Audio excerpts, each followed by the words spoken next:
Really? So that was how y'all was feeling? We waited all this time, watched this whole movie to end off on a sweet embrace between Trish and Han. I swear the movie is called Romeo Must Die, not Romeo Can't Get None. Jet Li can do every single thing in a movie except get laid. Somebody give that man a hug. I can't stay.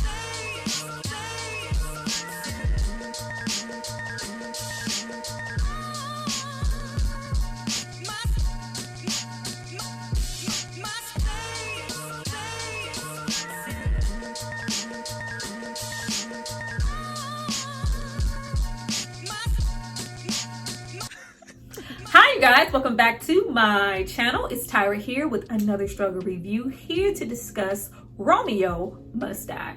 Now this movie is from 2000. It stars Aaliyah and Jet Li. Now before we get into all things, it's been a long time. I shouldn't have left you without a dope beat to step to. I need you guys to drop down and subscribe to my channel and like this video. I'm gonna give you guys a moment to do that. Then we're gonna come back and discuss. I never go back and revisit this movie. This movie does nothing but piss me off and make me miss Aaliyah. Like, did you see the potential? There was so much potential here in her first little role. Like, it's here every time. Go back.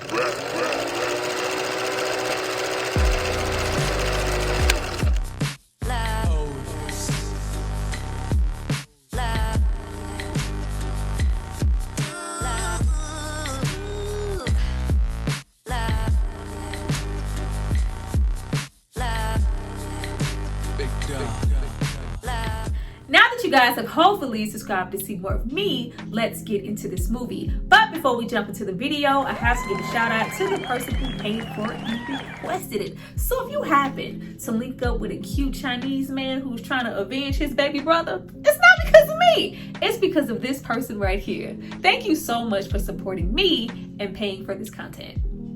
Now this movie was directed by Andrzej Bartkowiak, who is mostly known for his cinematography. Movies like Twins, The Devil's Advocate, Terms of Endearment, Losing Isaiah, and Falling Down. This was actually his directorial debut. And then it felt like he said, you know what? I like this. I'm gonna direct the same damn movie 2 more times, directing Cradle to the Grave as well as Exit Wounds. Though Romeo Must Die is clearly the superior film, it would explain why all 3 movies sharing the same direction, tone, and stunts. If you blink, it might feel like one long movie. Now, of course, this is loosely based on William Shakespeare's Romeo and Juliet, but instead of focusing on the tragic young lovers, here we focus on the feuding families and the loss of 2 siblings that bring our 2 main characters closer together.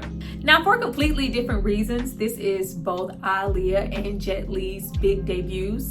Even though Jet Li was highly known, a decorated martial artist, actor, producer, Mr. Everything in China, this is considered to be his first leading role in his Hollywood breakthrough next to Lethal Weapon 4. With my favorites being Fearless, Unleashed, Kiss of the Dragon, The Bodyguard from Beijing, and the Once Upon a Time in China trilogy. Like, ooh, when I say I love to see my boy whip some ass, I mean it. Like, but this for some reason is one of my favorites from him because it's really different from what he normally gets to portray. He's smiling, all cheeky, flirting, laughing. Normally he's, stoic and majestic and coming out with the moves, silent but deadly. Here, he get his little kiki on and I live for it every single time. Now, it takes a special kind of woman to bring all of that up out of Jet Li. Aaliyah was definitely the girl for the job. This is her very first acting role, and I remember when I first got to see this movie, this was the first time I was like, oh my gosh, she's so pretty, she's so beautiful. And not that she is, isn't drop dead gorgeous any other time, but this was the first time that I ever just got to simply see her face. I felt like so often, with her style and all of that good stuff, we mostly got to see her, in some shades, an eye patch, a bang situation, just kind of laid back. Here, her hair is back and you just really get to see her face. She's constantly smiling while also being her natural, cool, effortless, classy self. And let's not even sleep on the wardrobe here in this movie. Like, girl, just give it them pants, give it that shirt. Like, the wardrobe here for her character was just always on point and timeless, just like all of the other clothes she wore throughout her career. But always meant to be more than just a pretty face, we also got to see that there is strong potential here and that she could actually act, and it wasn't just some box office draw to say, oh, we have Aaliyah in our film, all of the fans run to see this movie, especially at a time when, our Lil' Kims, Genuine, Beyonce, you name it, we're all breaking off into doing movies. But often it just seemed like it was an extension of their on-stage rapping, singing persona, and they weren't really actually acting. But Aaliyah always wanted to be an actress, taking that craft really seriously, not only getting a coach, but digging up inspiration for scenes to really pull out real tears, really push herself when necessary for a scene, or even going out of her way to do her own stunts.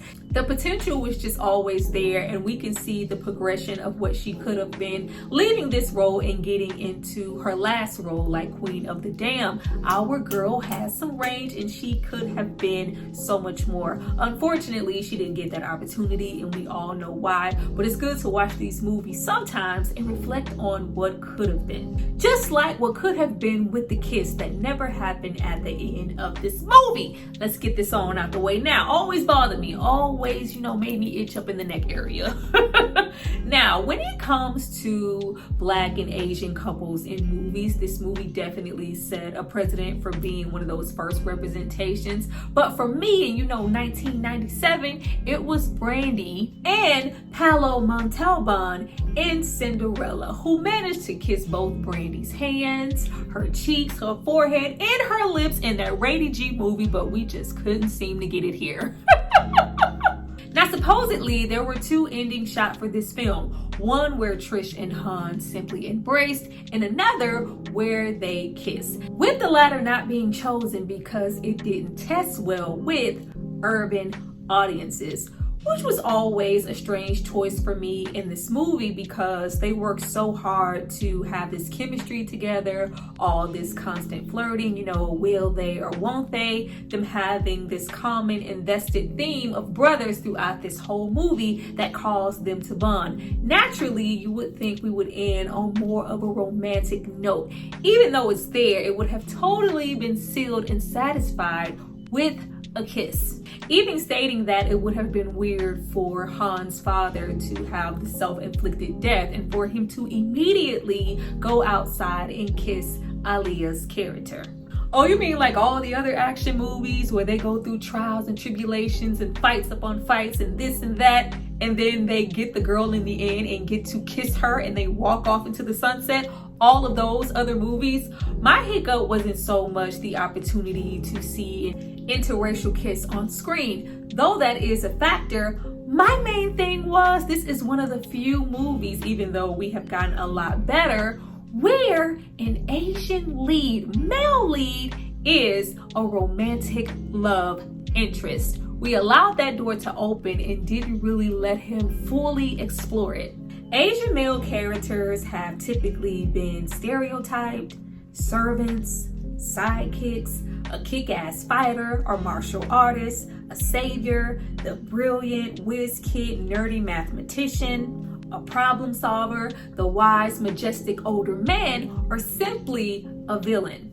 Almost never exploring any sexual desires, dating, being romantic. We can always save the girl, but we can never get the girl. We merely need you here for protection. You came here to chew bubblegum and kick ass. If you're not kicking ass, get on off the screen. Is Jet Li not the Romeo to Aaliyah's Juliet? Now, the movie wasted absolutely no time getting me going, all in my body. You can never go wrong opening the movie with a DMX song. First I'm gonna crawl, then I'm gonna walk, then I'm gonna stand, then I'm gonna talk, and then I gotta learn in order to teach. Hey! I totally forgot how good the soundtrack is for this movie. Like, really freaking good. In fact, a lot of the songs that I didn't remember even coming from this film were on the soundtrack for it, like Rollin' Raw by BG, Thugs by Mac 10, and most of all, the lead single for the soundtrack being as big, if not bigger, than the actual movie. What would you do to get to me? What would you say to have your way? Would you give up or try again if I hesitate to let you in? Now would you be yourself or play a role? Tell all the boys or keep it low. If I say no, would you turn away or play me off? Or would you stay? You can dust it off and try again, try again.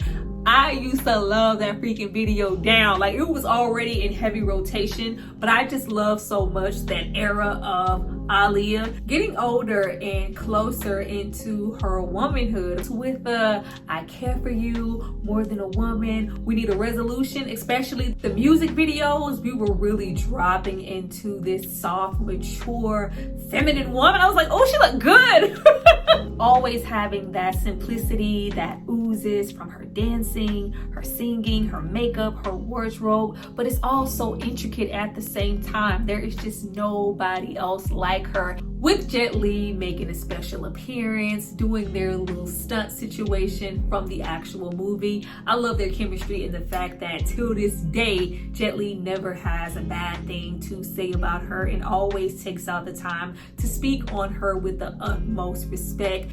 But now lately, it feels like, I feel like all we do is fight every single night. We can't make it tight, we can't get it right. I just wanna go back to the way back, all the way back. Can we start again? Do it. I forgot all about I don't wanna came from this movie. I don't know where I was, child. I was probably over there singing Back in One Piece. Baby, I am what I am. I'm gonna be who I be. Everything from chasing a cat to pissing on a tree. I see what I gotta see, do what I gotta do. Dog, bo, lie, but I be true. Every once in a while when I break out the backyard to roam, then I get reckless. But I still know that home is home. And when I get there, I'ma sit there, put my there, do I handle my business?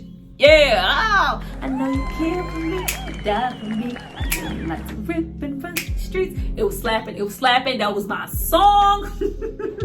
That was my song. Now we meet Brother Poe, son of Triad boss Chu Sing, causing a scene in Silk's nightclub of all places, where he clearly is not welcome. In need of being saved by Papa Sing's right-hand lieutenant, Kai, aka Russell Wong, aka been looking good since New Jack City. What's up, Russell? Being that they're in the wrong territory, Kai is trying to avoid an all-out war, along with being increasingly tired of Poe's problematic behavior. Now, I'm not even finna sit here and act like I was getting my whole life with this movie. I wasn't. Why this movie is 2 hours, I do not know. As far as martial arts movies go, especially for that time, this one is extremely subpar. Watching this now, I was like, wow, we was really here for Aaliyah, right? Because that's all that's here. And honestly, I'm not even mad at that. It's not even like my expectations were high. But when we get into action, martial arts-esque movies, because we leave the whole romantic aspect on the ground, the story is often predictable. So what I thought we were left with was really great martial arts and stunts and choreography, and for the time period, this is not a Kung Fu Hustle, a IP Man, definitely nobody's Crouching Tiger, Hidden Dragon. Child, this is not even the Transporter series. No, this was directly after 1999's The Matrix, and every single movie coming out wanted to have these gravity-defying stunts, all of this mid-air swinging, kicking that made absolutely no sense. You will not be getting fearless Jet Li here. You will be getting the one Jetli.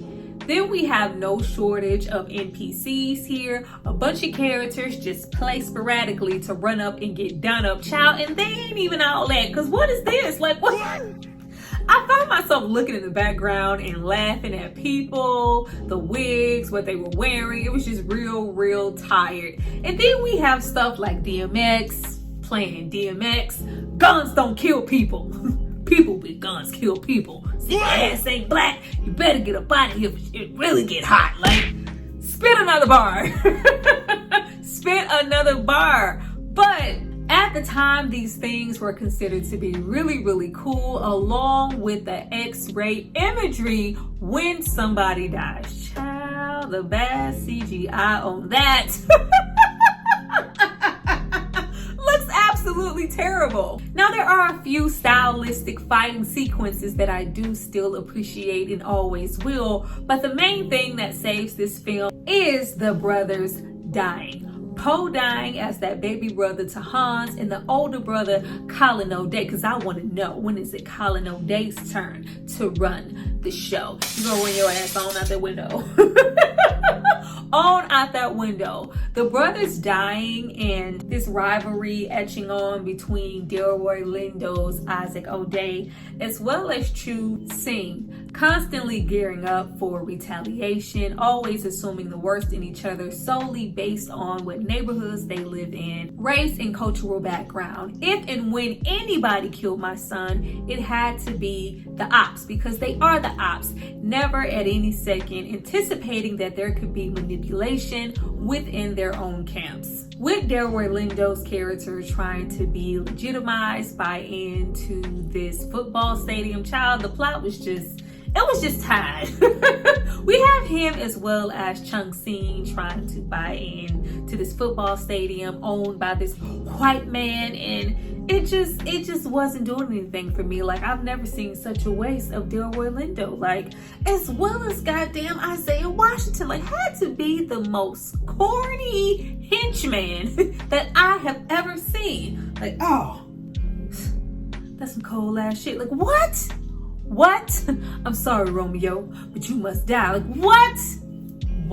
And then you have Chu Sing on the other hand, not trying to legitimize himself and being extremely corrupt and on everything his right-hand man Kai is doing, even if it comes down to killing his very own son. With both Kai and Matt killing off people within their own community to get them to sign over deeds to these properties, if and when they don't want to sign over, we're going to just force them to. It was, I just couldn't believe we thought this was good.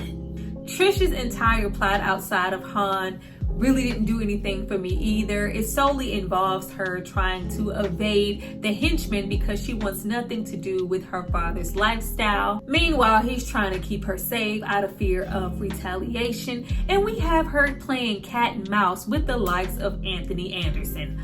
Anthony Anderson in the early 2000s, where they only allowed him to play one particular role, the fat, funny, fumbling, idiotic sidekick. Child, I'm so glad we beyond that.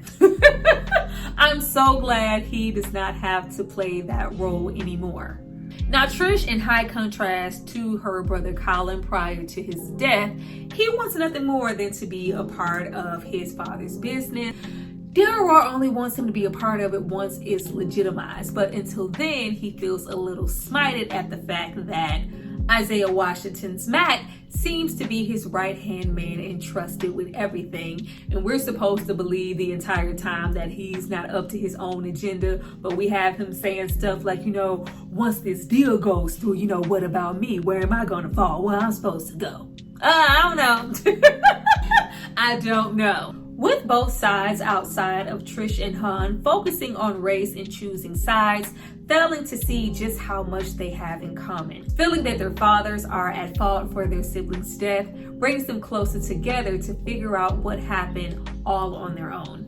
Though Trish and Han have very similar stories all the way down to them no longer having their mothers, Han's is the more intriguing of the two, not only because they continue to show that he can whoop anybody's ass. You know, that's the gist of Han's fighting. Like, I don't care how many you are, if I'm outnumbered, outgunned. Child, if I have some zip ties or holes or football, I can whoop anybody's ass. You know, that's pretty much what it is. Not only his ability to be resourceful enough to break out of a Hong Kong prison conveniently because everybody's Asian and nobody's paying attention and get all the way back to America. No, it's more so the themes of honor on their side and how corrupt the father is and what he is willing to sacrifice for his own selfish gain, setting up the likes of his own son. Not only Poe, who dies, but Han, who was a police officer, covered up for his brother and his father's corruption, let him go to jail, and they flee to America and forgot all about Han. Like, oh, you rode up to the funeral? We didn't even know you was gonna make it. Just a really poor excuse for a father. Whereas you have Isaac, who is trying to be legit and be a better father, but he isn't keeping a close enough eye on the people in his circle, like Mac, who is mistreating his daughter, among so many other things, never seen beyond the streets and what street money can bring him. As far as the martial arts segments go, I already spoke my piece on that, but my faves will always be him joining up with Trish and using her hands, body, and feet to fight for him because he does not want to put his hands on a girl. Really great, really looked like they were dancing. I really got a kick out of the fact that we kept having Han go, hey brother, like it just felt like real deep down he wanted to say, my nigga. Hey brother, hey brother. My nigga. And even the ending that never really did a whole lot for me. We're getting all of our conclusions. Of course, we know prior already up until that point what our characters of Kai and Mac have been up to, so it's not extremely surprising. But I do love the fact that we get, you know, some skin snatched off of Jet Li's hands. That will always make me itch every single time, because why? Even though, as I stated, the stunt choreography for those moments aren't the best, but when we, you know, get the skin snatched off and, you know, he's ripping it, shoot, like that's kicking your ass. Like when he's ready to kick some ass and show Kai where to go, I'm always gonna be here for that. Choosing to leave off on the honorable man that he has always been and letting his father judge himself for what he's done. You know, he takes himself out, and then we could have gotten a kiss, but we don't get that. We get an embrace, and just the thought of Trish and Han going off and supporting each other. Now, shall I try with this movie? I really did. It did not age well at all. I did enjoy every single moment that we got between Han and Trish, which is absolutely crazy because the romantic element in Romeo and Juliet, Romeo Must Die type of situation that this movie is supposed to be, the romantic part is completely, you know, sidestepped to get into the family feuding and the martial arts that is taking place here. But that was the saving grace for me. I don't know about anybody else. If somebody was here for the martial arts that were taking place and the very predictable plot, this is for you. This is absolutely for you. But as far as myself revisiting this film, I am only gonna come back for the romantic plot and the chance to see Aaliyah when we weren't gonna be able to see her anymore. That's just about it. That's all this movie could ever do for me. Well, you guys, that was my review for Romeo Must Die. I hope you enjoyed it. Please drop down and tell me what you thought. Like, I cannot stand when I feel like I don't have a whole lot to give to a movie, but y'all know if I don't have it, I just ain't got it. I just ain't got it. But you know, if you want to drop down in those comments and give me your thoughts on this film, how brilliant you think it is. Oh, Tyra, you missed this, and it was just do that. Maybe you can help me out. I love to be helped. But I see you guys next time for my next review. Be sure to hit that like button. Be sure to share. Be sure to leave a comment because it helps me out so much. Bye.